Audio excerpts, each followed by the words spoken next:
4장 8절로 14절 말씀 함께 보겠습니다. 너희가 전에는 어둠이더니 이제는 주 안에서 빛이라. 빛의 자녀들처럼 행하라. 빛의 열매는 모든 착함과 의로움과 진실함에 있느니라. 주를 기쁘시게 할 것이 무엇인가 시험하여 보라. 너희는 열매 없는 어둠의 일에 참여하지 말고 도리어 책망하라. 그들이 은밀히 행하는 것들은 말하기도 부끄러운 것들이라. 그러나 책망을 받는 모든 것은 빛으로 말미암아 드러나나니 드러나는 것마다 빛이니라. 그러므로 이르시기를 잠자는 자여 깨어서 죽은 자들 가운데서 일어나라. 그리스도께서 너에게 비추이시리라 하셨느니라. 할렐루야. 예, 빛된 삶으로의 초대라는 제목으로 함께 은혜를 나누길 원합니다. 캐나다의 케이프 브레톤 섬에는 엄청나게 큰 탄광이 하나 있습니다. 이 탄광에서는 작업을 위해서 여러 마리의 말을 사용한다고 그래요. 말.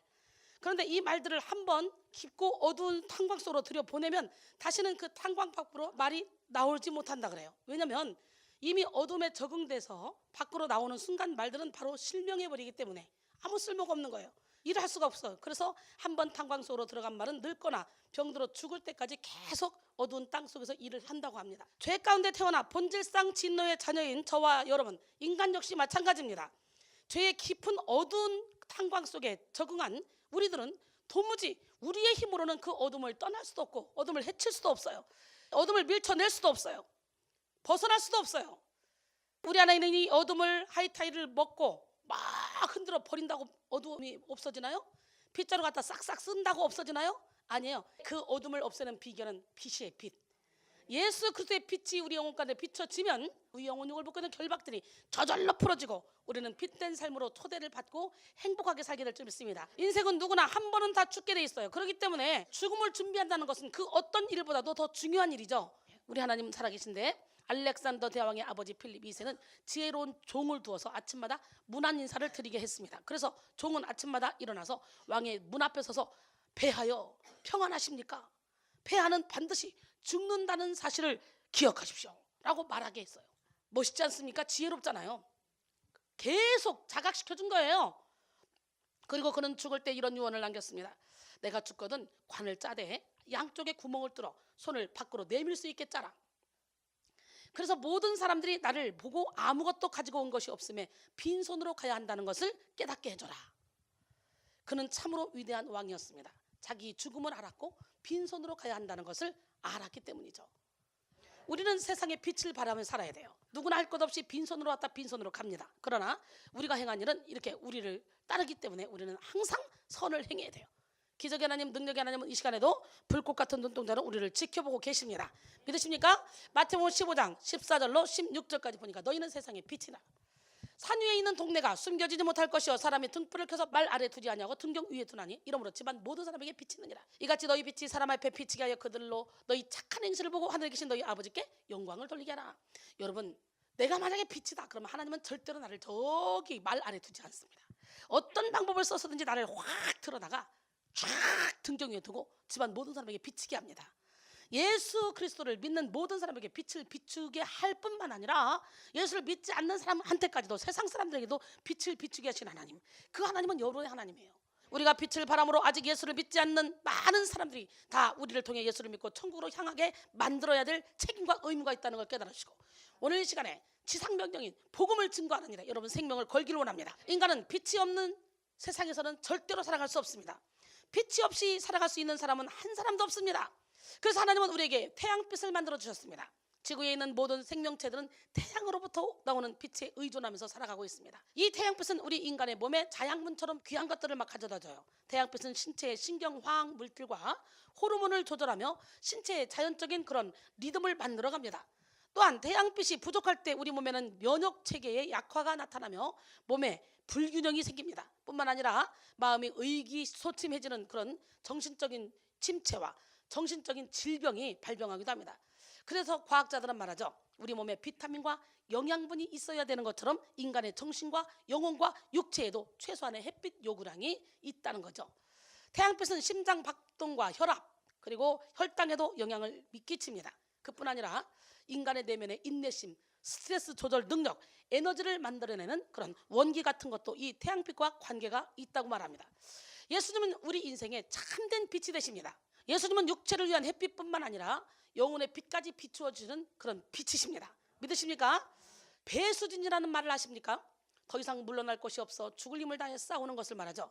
인간의 본성 자체가 편안함을 추구하기 때문에 어느 누구도 삶의 매 순간순간마다 배수전을 치며 살고 싶은 사람은 없지만, 그런데도 불구하고 원치 않는 배수전을 쳐야만 하는 위기의 순간이 다가오는 게 인간의 삶이죠. 정말 이 순간만큼은 피하고 싶은 그런 인생의 어두운 순간들이 있죠. 그런데 놀랍게도 이 어둠의 순간이 다른 한편으로는 우리 인생의 가장 큰 빛으로 나아갈 수 있는 그런 기회가 되기도 한다는 거죠. 할렐루야. 예, 인간이 가장 절망에 빠졌을 때 희한하게 더 강력한 집중력이 생기기도 한다는 거죠. 왜? 내 힘으로 할 수 있다 생각할 때는 최선을 다해서 내 힘으로 해보려고 하지만, 인간의 한계선상에서 도저히 내 힘으로 어찌할 수 없다고 생각할 때, 그때야 두 손 두 발 다 들고 하나님만을 바라보게 되죠. 그럴 때 우리 속에 역사하시는 하나님이 일을 하기 시작하는 거예요.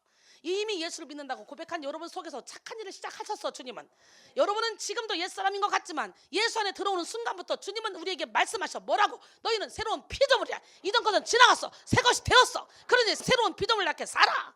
사탄의 자녀에서 하나님의 자녀로, 할렐루야. 어둠에서 빛으로, 사망에서 생명으로. 믿으십니까? 예, 슬픔에서 기쁨으로 옮겨진 자들이라는 거예요. 우리 하나님, 멋쟁이 하나님, 기적의 하나님은 이 시간에도 불꽃 같은 눈동자로 여러분을 지켜보고 계시면서 한 줄기 빛을 쫙 비춰서 여러분의 영혼육의 결박을 풀기를 원하십니다. 믿으십니까? 예, 성경 속에서나 역사 속에서 큰 일을 감당해낸 위인들을 보면 다들 하나같이 깊은 어둠의 고난을 뚫고 나온 사람들인 경우가 많이 있습니다. 사랑하는 성도 여러분, 여러분의 삶이 어둠 가운데 있다고 생각한다면 오늘 이 시간에 빛 가운데로 나오십시오. 이 어둠의 시간에 더 가까이 주님만을 의지하십시오. 할렐루야. 더 집중해서 예수님만을 바라보십시오. 이 어둠이 오히려 여러분의 인생을 가장 큰 빛으로 인도하는 역전의 기회가 될 줄 믿습니다. 예, 현대 성형수술의 창시자이며 국제외과학회 회장을 지낸 플랜트경은 선천적인 병약 체질로 뼈와 관절 질환을 가진 불구의 몸이었어요. 그러나 그는 아버지의 교훈 한마디를 끝까지 지켰다고 합니다. 그 교훈은 너희의 상처를 빛나는 별로 만들라. 할렐루야. 이거였는데 우리 인생의 가장 어두웠던 그 자리가 가장 빛나는 별이 될 수 있다는 거죠. 하나님은 우리의 모든 상처를 바꾸어 빛을 발하는 간증이 되게 하시는 능력의 하나님이십니다. 토마스 아퀴나스는 교만은 모든 죄악의 어머니다라는 표현을 했습니다. 이 말은 교만 이외의 모든 다른 죄들은 바로 교만이라는 죄 때문에 파생한다는 것이죠. 예, 다시 말해서 모든 죄악들은 교만의 자식입니다. 교만은 모든 죄악의 원천이요, 모든 죄악의 뿌리라고 할 수 있어요. 그러기에 오늘 예수 이름으로 이 교만을 물리치기 바랍니다. 어거스틴은 교만은 인간이 빠지기 가장 쉬운 것인 동시에 인간이 극복하기에 가장 어려운 것이다 라고 말했어요. C.S. 루이스는 교만은 가장 본질적인 악이며 최상의 악이며 최대의 악이다 라고 말했어요. 세상에 태어난 사람은 단 한 사람도 그 교만으로부터 자유한 사람이 없다는 거예요. 그것은 완전히 하나님을 반대하는 마음의 상태다라고 말했는데, 야, 교만은요 일자 무식쟁이나 뭐 박사나 할 것 없이 누구나 다 교만을 다 갖고 있더라고. 돈이 있는 사람이나 없는 사람이나 배운 사람이나 못 배운 사람 관계없어요. 남녀노소 관계없이 이제 다 교만하더라고. 다 교만해. 근데 교만하면서도 교만한 줄을 모르더라고 사람들이. 참 그것이 신기한 거예요. 오늘 깨달아지는 역사가 일어나길 원해요. 교만이란 죄악은 모든 사람들이 가지고 있는 죄 가운데 가장 보편적인 죄입니다. 교만죄는 우리가 가장 빠지기 쉬운 죄이고 또 극복하기 가장 어려운 것입니다. 그 교만죄는 우리의 인생살이에서 매우 치명적인데요, 수많은 사람들이 바로 이 교만죄 때문에 실패하고 좌절하고 멸망의 구덩이에 빠지고 맙니다. 아담과 하와도 하나님처럼 되고 싶은 교만 때문에 에덴 동산에서 쫓겨났잖아요. 가장 아름다운 지위를 가졌던 천사 루시퍼도 교만으로 인해 사탄으로 전락하고 말았던 것입니다. 이사야 14장 13절로 14절, 내가 내 마음에 이르기를 내가 하늘에 올라 하나님의 뭇별 위에 내 자리를 높이리라. 내가 북극 지폐의 산 위에 앉으리라. 가장 높은 구름에 올라가 지극히 높은 이와 같아지리라 하는도다. 그러니까 내가 나의 주인이 되려고 하는 것은 진짜 나의 주인이신 하나님과 같아지려고 하는 그런 교만이죠. 가장 무서운 죄죠. 그런데 여러분들은 여러분 스스로 여러분의 주인 되어서 살려고 몸부림치면서도 자기는 교만하지 않다고 착각하잖아요. 여러분 이미 여러분 것이 아니에요.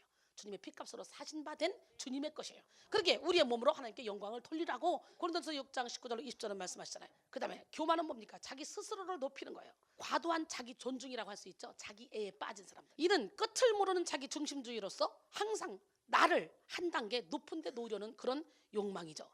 교만이 치명적인 이유는 뭐냐? 교만은 인간의 자기 경배이기 때문에 그래요. 교만은 자기 기준에서 남을 판단하는 것입니다.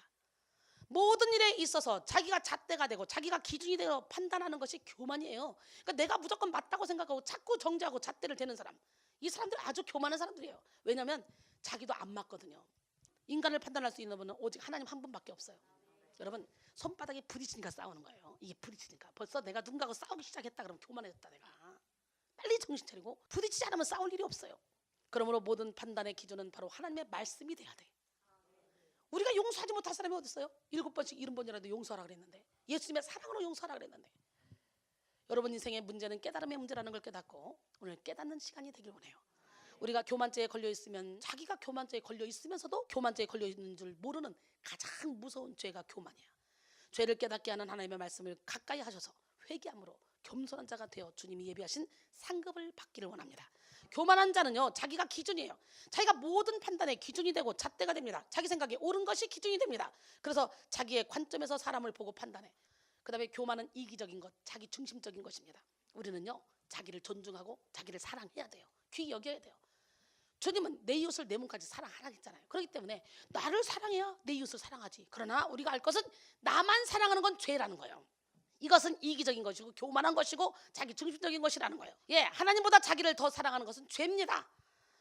자신만 사랑하는 것, 여기 그 비유가 베풀어진 대상이 누군가 하면 자기를 의롭다고 믿고 다른 사람들을 멸시하는 자들이죠. 그들은 자기를 사랑하는 것에서 끝나지 않습니다. 자기 이기심의 정당성을 옹호하기 위해서 다른 사람을 중상모략하고 비난하고 파괴하기 시작할 때 이것은 자존감의 영역을 넘어서서 구체적인 죄악의 모습을 갖기 시작한 것이죠. 그것이 바로 교만의 시작입니다. 그러므로 교만은 일종의 자기 숭배의 죄악이라고 볼 수 있죠. 이렇게 교만한 사람들의 특징은 모두가 다 자기를 위해 존재한다고 생각합니다. 다른 사람의 형편이나 처지는 조금도 생각하지 않고 순전히 다른 사람이 자기를 위해 존재하는 것으로 여기는 사람이죠.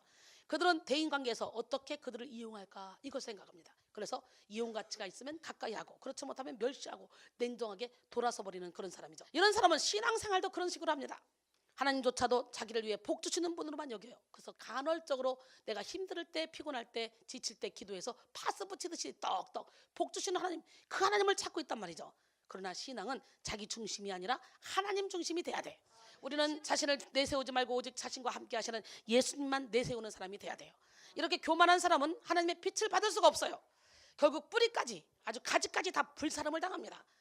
우리는 교만해서 하나님의 진노를 당하게 된 사람들을 성경에서 많이 찾아볼 수 있습니다. 이스마엘을 낳은 하갈은 교만해서 결국 사라에게 쫓겨나 광야로 도망하게 됐죠. 교만했던 사울은 왕위에서 쫓겨나 결국은 온 가족이 패망을 당했죠. 교만한 거인 골리앗은 어린 다윗에게 아주 작은 물맷돌로 단박에 죽어버렸죠. 어리석고 교만한 나발은 욕심부리다가 죽임을 당하고 말았죠. 하만은 모르드게를 죽이려고 계략을 꾸미다가 자기가 준비한 처형대에 올라가 죽임을 당해버렸죠. 스펄전 목사님은 교만에 대해서 이렇게 말했습니다. 하나님은 다른 죄는 손가락으로 다루시지만 교만은 팔을 걷어붙이고 다루신다. 탐심에 대해서는 무서운 심판을 내리시지만 교만에 대해서는 10배로 더 무거운 심판을 내리신다. 이렇게 말했어요. 교만하면 멸망당하고 말지만 겸손하여 하나님을 경외하는 자에게는 치료하는 광선이 비추입니다. 이 시간 공의로운 해가 떠올라서 치료하는 광선을 받아 온전해지는 여러분 되기를 원합니다. 하나님은 빛이시고 하나님의 아들이신 예수님도 빛이시고 성령님께서도 진리의 빛으로 우리에게 오셨습니다. 믿으십니까? 여러분, 빛을 받았을 때 어떤 사람은 빛을 거절하는 사람이 있죠. 빛을 거절하면 어떻게 돼요?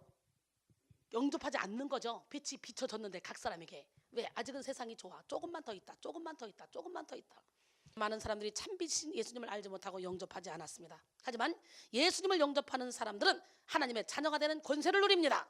어둠의 일을 청산하고 빛의 자녀로서의 새로운 삶을 살아갑니다. 우리는 주님을 따르는 만큼 빛을 발할 수 있습니다. 태양빛을 받아 빛을 내는 달의 모양이 보름달, 반달, 초승달, 금음달로 다양하듯 성도들의 삶도 얼마나 주님을 따르느냐에 따라서 달라집니다. 여러분의 빛도 달라져요. 온전히 헌신된 자는 보름달처럼 온전한 빛을 발하고 아직 주님께 드려지지 않은 부분이 있는 사람은 그 부분만큼은 빛을 발할 수가 없는 거죠. 그래서 주님께 내어드리지 못한 영역에서 우리는 어둠에 눌리게 되는 거예요. 이 어둠이 강력히 짓누를 때는 그 어둠이 너무 커서 자신 속에 빛이 없는 것 같다고 느껴질 때도 있습니다. 예수 그리스도를 믿으면서도 자신 속에 어둠이 자신을 억누르고 있음에 어찌할 바를 몰라서 고통받고 있는 사람들도 있습니다. 그때마다 우리는 영적 전쟁을 치러서 어둠을 몰아내야 돼요. 어둠은 절대로 어둠이 쫓아낼 수 없어요. 어둠은 다른 어떤 것으로도 쫓아낼 수 없어요. 오직 빛이 있어야만 어둠은 떠나갑니다. 그러기에 우리는 빛된 삶을 살기로 결단해야 됩니다. 인생의 모든 부분에서, 생각의 모든 영역에서, 마음의 모든 부분에서 예수 그리스도의 빛을 비추임 받기를 사모해야 됩니다. 할렐루야. 그 어느 한 곳도 빛을 거부해서는 안 됩니다. 우리 영혼에는 수도 없이 많은 밀실들이 있어요. 그 영혼의 밀실에 교만이 있고 물질이 있고 뭐 인간관계가 여러 가지가 있겠죠. 그러나 빛이 비춰지는데 주님의 성령이 빛이 딱 비쳤을 때 우리가 구석구석 밀실을 다 열어야 되는 거예요. 내가 빛을 받지 못한 그 부분은 아직도 나는 어둠에 속해 있다는 거지. 그렇기 때문에 철저히 처음부터 끝까지 빛으로 바뀌기 위해서는 철저히 나 자신을 내려놓고 죽어야 되는 거예요. 그래서 우리가 먼저 확인할 것이 있습니다. 예수 그리스도께서 나의 빛이신가? 진짜 예수 그리스도께서 나의 주인이신가? 구세주신가? 예수님이 진짜 하나님의 아들이신가? 예수님이 나의 죄를 위해 십자가에 못 박혀 죽으신 분인가? 예수님만이 나의 생명과 소망이신가? 예수야말로 사랑의 결정체신가? 이 질문에 우리는 확실한 신앙 고백을 할 수 있어야 돼요. 빛 대신 주님이 내 구주 되심을 붙잡고 믿을 때 우리는 주님의 빛 안으로 슉 들어가게 돼요. 예수님은 빛이시고 우리가 예수님의 빛을 받아들일 때 우리의 영혼은 생명력을 갖게 됩니다. 본문을 통해 주님은 분명히 선언하십니다. 에베소 5장 14절에 그러므로 이르시기를 잠자는 자여 깨어서 죽은 자들 가운데서 일어나라. 그리스도께서 너희에게 빛이시리라. 할렐루야. 죽은 자들이란 영적으로 생명이 없는 자들을 뜻합니다. 이 말씀은 도덕적인 감각도 없이 무의미하게 살아가는 그리스도인들에게 영적인 생명도 없이 살아가는 세상 사람과는 구별된 그런 영생을 가진 자로서의 삶을 살라고 하시는 것입니다. 영생을 가진 사람은요 하나님의 임재 안에서 사는 사람이에요. 이렇게 성령 하나님께서는 우리 안에 임재해 계십니다. 믿으십니까? 그래서 우리를 그리스도의 성전이라고 말하죠. 고린도전서 3장 16절로 17절 보니까 너희는 너희가 하나님의 성전인 것과 하나님의 성령이 너희 안에 계시는 것을 알지 못하느냐? 누구든지 하나님의 성전을 더럽히면 하나님이 그 사람을 멸하시리라. 하나님의 성전은 거룩하니 너희도 그러하니라 그랬어요. 우리가 하나님의 성전이라 그러잖아 지금. 그러면 나를 통해 여기서부터 생수의 강이 흘러나와야지. 명절 끝날 곧 큰 날에 예수께서 서서 외쳐 이르시되 누구든지 목마르거든 내게로 와서 마시라. 나를 믿는 자는 성경에 이런 것 같이 그 배에서 생수의 강이 흘러나오리라. 이는 우리가 받을 성령을 가리켜하신 말씀이라. 요한복음 7장 37절 39절 말씀이죠. 내가 하나님의 성전이요 우리 안에서부터 생수의 강이 터지기 시작하면 어떻게 돼? 우리를 통해 흘러나가는 이 물이 사람들의 발목을 적시고 무릎을 적시고 허리를 적시고 온몸을 적셔서 모든 영혼육의 질병들이 씻겨 나가지고 할렐루야. 그러므로 본문에서 말하는 빛은 하나님의 임재이며 예수 그리스도로 말미암는 영적인 생명입니다. 우리는 주님의 빛 안으로 들어가서 빛된 삶을 살아야 돼요. 그러기 위해서는 겸손해야 되겠죠. 빛의 열매가 뭐라고 했어요? 모든 착함과 의로움과 진실함. 할렐루야. 열매는 삶을 의미합니다. 그러므로 빛의 열매는 예수 그리스도로 말미암는 영원한 생명을 가진 사람의 삶이에요. 즉 주님을 따르는 빛의 사람들이 나타내야 될 삶은 모든 착함과 의로움과 진실함이라는 거예요. 어때요 여러분? 이 중에 하나도 버리면 안 돼요. 착함과 의로움과 진실함으로. 착함을 뜻하는 아가토스네는 선행만을 뜻하는 것이 아니라 관대한 정신을 의미하는 거예요. 즉 넓은 아량과 폭넓은 이해력, 모든 사람을 품을 수 있는, 안을 수 있는 그런 포용력과 아낌없이 주는 사랑, 이런 착함을 말하는 거예요. 그러니까 결국은 뭐예요? 예수 그리스도의 사랑을 품은 사람을 얘기하는 거죠. 이처럼 빛으로서의 착함은 부드러움과 온유함으로 모든 사람들을 위로하며 희망을 주는 사랑의 실천자가 되는 것입니다. 의로움을 뜻하는 디카이오스네라는 말은요 하나님과 인류에 대한 자신의 의무를 다하는 것을 의미합니다. 즉 빛으로서의 의로움은 자신이 행해야 될 의무를 온전하게 수행하는 것입니다. 진실함을 뜻하는 알라데이아는 실제로 행하는 도덕적인 그런 삶, 진실을 말하는 거예요. 곧 예수님께서 자신의 목숨을 버림으로써 자신의 사랑을 증명하신 것과 같은 것이죠. 그러므로 우리가 진짜 참된 그리스도인이라면 진실로 예수 그리스도 안에서 거짓 없이 행해야 되는 거예요. 참된 행위를 말하는 거예요. 할렐루야. 코람데오의 삶을 사는 거예요. 하나님 앞에서의 삶. 요즘 시대는 불법이 성행해서 법을 지키고 착하게 사는 것은 왠지 어리숙해 보이고 손해보는 삶으로 여겨지기까지 합니다. 그 사람들은 이리저리 꼼수를 쓰며 어떻게든 살아남으려고 수단과 방법을 가리지 않죠. 그래서 바른 길로 가는 것이 옳다는 것은 다 알지만 정작 그 길을 가는 사람은 많지 않습니다. 세상에 빛이 되려면 자신을 태워야 되고 세상에 소금이 되려면 자신이 녹아야 돼요. 그런 고통이 있기 때문이죠. 그러나 우리만큼은 세상 속에서 빛과 소금의 역할을 감당하며 살아야 됩니다. 세상 속에 빛을 나타내는 삶은 갈라디아서 5장에 나오는 성령의 열매를 집결시킨 삶의 모습이죠. 사랑, 희락, 화평, 인내, 자비, 양선, 충성, 온유, 절제. 이러한 빛된 삶에 반대되는 삶은 어두운 삶이죠. 즉 영적인 생명이 없는 사람들이 행하는 일들이죠. 그들이 행하는 어둠의 일은 말하는 것조차도 부끄러운 일이라고 그러잖아요. 그러므로 빛의 사람들은 그들의 행위에 함께 동참해서는 안 됩니다. 오히려 그들의 어둠의 일을 책망해야 돼요. 즉 하나님의 동력자가 되어 어둠 가운데 있는 자들에게 말씀의 빛을 비춰줌으로 죄를 깨닫게 해야 됩니다. 다른 사람들로 하여금 그들의 죄를 깨닫게 하고 어둠에 빛을 비추는 것은 하나님의 동력자이고 빛의 자녀인 우리가 해야 될 일이죠. 이런 일을 통해서 많은 사람을 옳은 대로 돌아가게 한 사람은 하늘의 별과 같이 영원토록 빛난다 그랬어요. 존 하버드라는 목사님이 있었습니다. 존 하버드 목사님은 31살에 일찍 폐결핵으로 세상을 떠났어요. 어릴 때 아버지가 돌아가시고 어머니가 다시 결혼했는데 그 두 번째 아버지가 거부였어. 그런데 이 존 하버드는 저는 미국에 가서 더 많은 훈련을 받고 하나님의 거룩한 뜻을 이루기를 원합니다 하고 영국에서 미국으로 건너와 열심히 공부하다가 폐결핵에 걸려 죽고 말았습니다. 그래서 그가 죽기 전에 물려받은 막대한 유산의 절반을 그 근처에 조그만 학교에다 기증을 했어요. 앞으로 내 거룩한 꿈을 여기서 졸업한 졸업생들이 다 이어가게 해주세요. 많은 훌륭한 주의 종들이 나와서 거룩한 꿈을 펼쳐나갈 수 있도록 저기 나의 이 재산을 사용해 주시기를 바랍니다. 예, 그리고 자기가 갖고 있던 모든 서적을 다 기증하고 1938년 세상에 떠났습니다. 이 학교는 1936년에 세워진 학교인데 1938년에 세상을 떠나면서 그 받은 유산을 가지고 학교를 확장하고 그의 이름을 하버드라고 하는 이름을 따서 하버드 대학이 됐어요. 예, 이 하버드 대학은 신학교로부터 시작해서 세계적인 명문이 됐죠. 존 하버드 목사님의 그 귀한 뜻이 오늘까지 이어져서 하버드 대학은 세계적인 명문 대학으로 발전해서 많은 인재를 배출하고 있습니다. 이 한 사람의 희생이 이렇게 멋지게 발전이 되는 거죠. 난 여러분 한 사람 두당 1000명, 10,000명, 10만 명의 역할을 감당하는 기적의 주인공이 되길 원해요. 이렇게 빛의 사람들은 짧은 생을 살아도 기회를 잘 활용합니다. 사람은 세상에 태어나면서 알몸으로 태어납니다. 그런 사람들에게 하나님께서는 시간과 물질과 재능들을 주시면서 사용하도록 하셨어요. 사람들은 주어진 시간과 물질과 재능들을 사용하여 자신을 위하여도 사용해야 되지만 하나님과 이웃사랑을 위해서 사용해야 돼요. 그래서 하나님께 영광을 돌려야 됩니다. 왜냐하면 이 모든 것을 주신 하나님 앞에서 반드시 결산할 때가 있기 때문이죠. 그러므로 우리는 자신이 받은 시간과 물질, 재능을 어떻게 쓸 것인가를 항상 생각해야 돼. 누가복음 12장 45절로 46절 보니까 만일 그 종이 마음에 생각하기를 주인이 더디 오리라 하여 남녀 종들을 때리고 먹고 마시고 취하게 되면 생각하지 않은 날 알지 못하는 시각에 그의 종의 주인이 이르러 엄히 때리고 신실하지 아니한 자에 받는 벌에 처하리라 그랬어요. 나는 오늘 시간에 여러분 언제든지 진실되게 신실하게 살아가는 기적의 주인공이 되기를 소원합니다. 모스크바의 한 출판사에 남루한 옷을 입은 사람이 찾아와서 자기의 원고를 책으로 내어주면 좋겠다고 말했습니다. 출판사 주인은 그 사람의 남루한 행색을 보고 무시했어요. 그런 원고는 얼마든지 굴러다니고 있어요. 당신이 출판 비용을 다 부담한다고 해도 그 책은 출판해 줄 수 없어요. 이 말을 들은 허름한 차림의 사람은 두말하지 않고 원고 뭉치를 품에 넣으며 이렇게 말했습니다. 나는 대중이 나의 글을 기다리고 있을 거라고 믿고 썼습니다. 이상한 느낌을 받은 주인이 물었습니다. 당신 이름이 뭡니까? 톨스토이입니다.